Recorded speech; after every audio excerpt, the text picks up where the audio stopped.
हमारे साथ जो तमाम मेहमान, यतीन्द्र भाई, अगर ये 2-2 रह गया तो फिर ये इंडी गठबंधन का क्या होगा और 2024 के लिए क्या मैसेज निकलेगा फिर?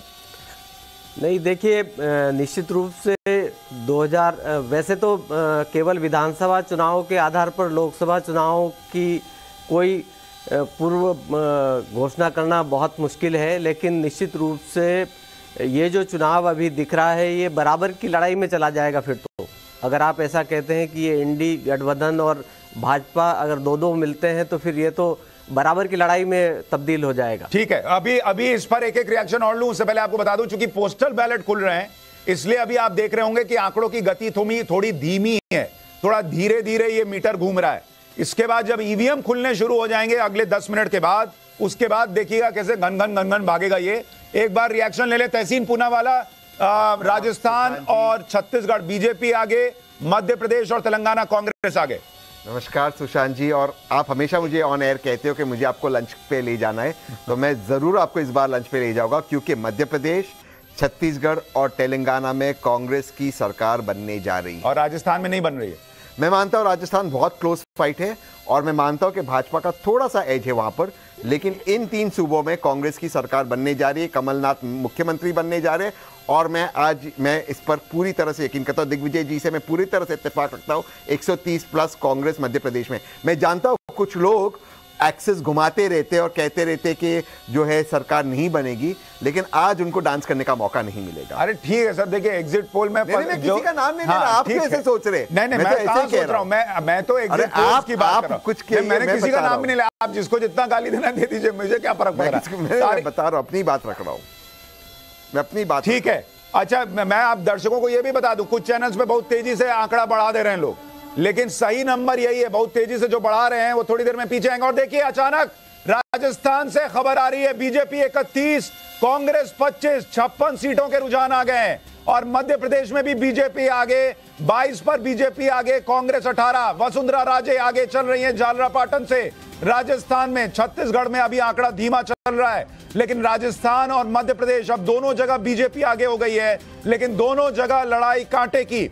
31 पर बीजेपी, कांग्रेस 25 पर राजस्थान में, और 22 पर बीजेपी, कांग्रेस 18 मध्य प्रदेश में। हमारे साथ तारिक खान है, समाजवादी पार्टी के प्रवक्ता। तारिक भाई, समाजवादी पार्टी वाला जीरो तो अभी नहीं घूमा है, लेकिन आप किसका मीटर घूमने से ज्यादा खुश होंगे?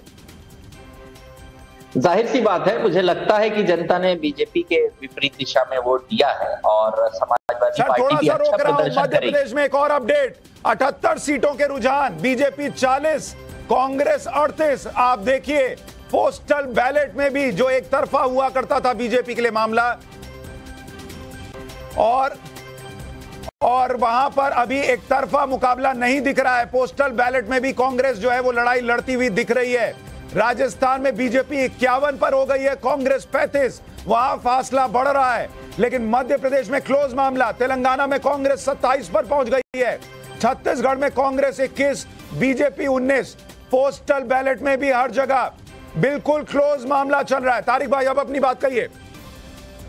हाँ, वही कह रहा हूं कि बीजेपी के अगेंस्ट लोगों ने वोट दिया है इस बार, और की नीतियों से लोग खुश नहीं थे, और जाहिर सी बात है कि बीजेपी के लिए रिजेक्शन की बात है।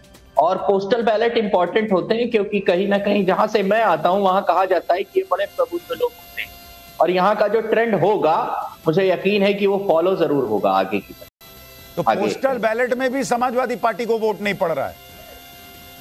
अब समाजवादी पार्टी को पोस्टल बैलेट में वोट नहीं पड़ रहा है, इसके लिए क्या कहा जा सकता है, लेकिन अब जब मेन बैलेट खुलेगा, जब ईवीएम खुलेगी, तो मुझे लगता है कि समाजवादी पार्टी को अच्छा वोट मिलेगा। नहीं, आज देखिए, आज पहले तो मैं कहता था कांग्रेस के जो प्रवक्ता आते हैं वो बड़ी हिम्मत जुटा के आते हैं। आज आप आए पूरी हिम्मत जुटा के, आपका जीरो घूमेगा कि नहीं घूमेगा, लेकिन आप बढ़िया से तैयार होके आए, ये मुझे अच्छा लग रहा है। और जिस कांग्रेस को भर भर के कोसे थे, आज उसकी जीत की खुशी भी मनाएंगे, ये भी मुझे अच्छा लग रहा है।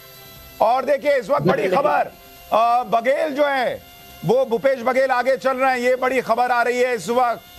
पाटन सीट से भूपेश बघेल छत्तीसगढ़ में आगे चलते हुए, बड़ी खबर। तो हर जगह पर अभी जो है अच्छी बड़े नेता जो हैं वो आगे चल रहे हैं, कहीं भी बड़ा उलटफेर होता हुआ नहीं दिख रहा। चारू प्रज्ञा, आप अपनी बात कहिए।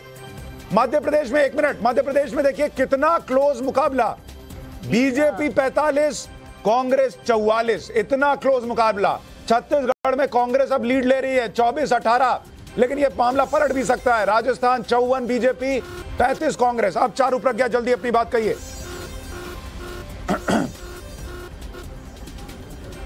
आप ये देखिए, दोनों प्रवक्ताओं के बातें आप सुनिए। तहसीन कहते हैं कि हमारी जीत होगी मुख्यमंत्री, लेकिन कमलनाथ जी बनने जा रहे हैं। केवल उस प्रदेश की बात करते हैं जहां पर उनकी सरकार नहीं है। जहां उनकी सरकार है छत्तीसगढ़, वहां के मुख्यमंत्री की ये बात नहीं करते। तो भाई क्या चक्कर है ये? क्या आप छोड़िए इंडिया अलायंस की बात तो छोड़िए, एक पार्टी और दूसरी पार्टी में दोस्ती की बात छोड़िए।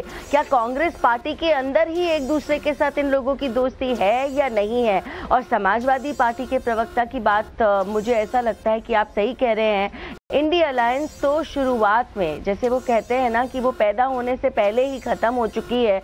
इस अलायंस के बारे में हम क्या बात करें, जितनी तू मैं हुई, जिस तरीके से ये लोग अपने अपने हिसाब से अपनी अपनी सीटें चुनकर लड़ रहे हैं, थोड़ा बहुत दिखावे के लिए भी किसी का साथ देने की इनको जरूरत नहीं लगी। तो मैं जवाब दे देता आ रहा हूं तहसीन भाई। एक बार बता दूं, देखिए तेलंगाना में कांग्रेस ने लगातार लीड बनाई हुई है, 27 पर है, लेकिन बीआरएस भी 17 सीटों पर बहुत पीछे नहीं है। हालांकि विधानसभा वहां 119 सीटों की है। मध्य प्रदेश में तो सबसे कांटे की टक्कर 45-44, और राजस्थान में बीजेपी लगातार लीड में है, एक बार भी कांग्रेस आगे नहीं गई है। छत्तीसगढ़ में बीजेपी, जिसको कहा जा रहा है कि अरे ये तो 15-20 सीट पे आ जाएंगे, उससे ज्यादा नहीं, वहां छत्तीसगढ़ में भी बीजेपी तेजी से आगे बढ़ रही है। अब तहसीन अपनी बात कहिए। सुशांत भाई, जिस लंच पे हम जा रहे हैं वहां पे मैं चारू को भी न्योता देना चाहता हूं आने के लिए, क्योंकि उसने आज नेशनल चैनल पे कंसीड किया कि छत्तीसगढ़ में कांग्रेस की सरकार आ रही है। और मैं बता दूं, बघेल साहब ही मुख्यमंत्री बनेंगे और तेलंगाना में रेवंत रेड्डी, लिखकर ले लीजिए। आपने कंसीड किया, थैंक यू। पूछा है कि कौन मुख्यमंत्री बनेगा, आप तुरंत जो है घुमा देते हैं। नहीं, उन्होंने कंसीड किया। बीजेपी का तो चांस ही नहीं है। मैंने तो ये पूछा कि जहां मुख्यमंत्री, और एक और बड़ी खबर, बुधनी सीट से मुख्यमंत्री शिवराज सिंह चौहान आगे। हर जगह अभी तक खबर ये आ रही है कि सारे मुख्यमंत्री आगे चल रहे हैं। सिटिंग मुख्यमंत्री शिवराज सिंह चौहान बुधनी सीट से आगे, और ये उनका गढ़ रहा है। और यहां पर तो यह भी कहा जा रहा था कि शिवराज सिंह चौहान जो है वो अपने जीत का रिकॉर्ड तोड़ेंगे या नहीं। तो ऐसे में मध्य प्रदेश में क्या यह संकेत है अवधेश जी, अगर मुख्यमंत्री आगे चल रहे हैं तो क्या ये एंटी इनकम्बेंसी ना होने के भी संकेत हो सकते हैं? और ये 45-44 बाद में क्या बीजेपी के पक्ष में जा सकता है? संकेत इसके हैं क्या?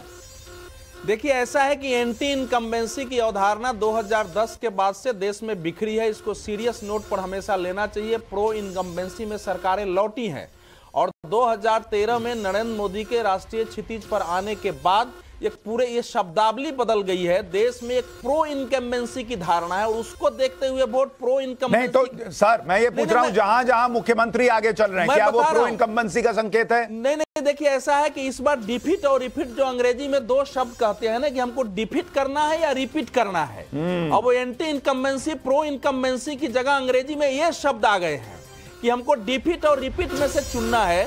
देखिए, शिवराज सिंह चौहान के व्यक्तिगत छवि, उनके काम करने के तरीके और उनकी ईमानदारी की तो सभी मानते थे, विरोधी नेता भी मानते थे कि हम उनके खिलाफ व्यक्तिगत कोई आरोप नहीं ला सकते हैं।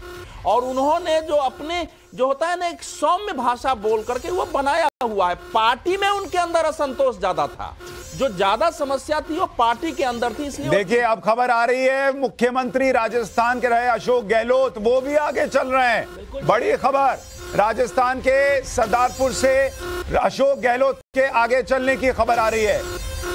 सरदारपुरा सीट से अशोक गहलोत आगे चल रहे हैं। हर जगह जहां जहां, राजस्थान में मुख्यमंत्री आगे, मध्य प्रदेश में मुख्यमंत्री आगे, छत्तीसगढ़ में मुख्यमंत्री अपनी सीट पर आगे। राजस्थान में कांग्रेस ने भले उनको घोषित नहीं किया, लेकिन संपूर्ण चुनाव अभियान में वो संदेश देते रहे कि ये मेरा ही चुनाव है, इसके जीत हार पर मेरा राजनीतिक भविष्य है। यतीन्द्र जी, मुझे ये बताइए, मुख्यमंत्री अगर हर जगह आगे चल रहे हैं, क्या ये आने वाले रिजल्ट का संकेत है, या हो सकता है मुख्यमंत्री को लेकर नाराजगी ना हो लेकिन विधायकों को लेकर हो, और इसलिए एंटी इनकम्बेंसी विधायकों के लेवल पर देखनी होगी? निश्चित रूप से ये चुनाव में हम मुख्यमंत्रियों की माफ कीजिएगा, बड़ी खबर, नरोत्तम मिश्रा पीछे चल रहे हैं। बीजेपी के बड़े नेता, गृह मंत्री मध्य प्रदेश के नरोत्तम मिश्रा दतिया से पीछे चल रहे हैं। सुशांत जी, पिछली बार भी 27-2800 वोट से जीते थे, और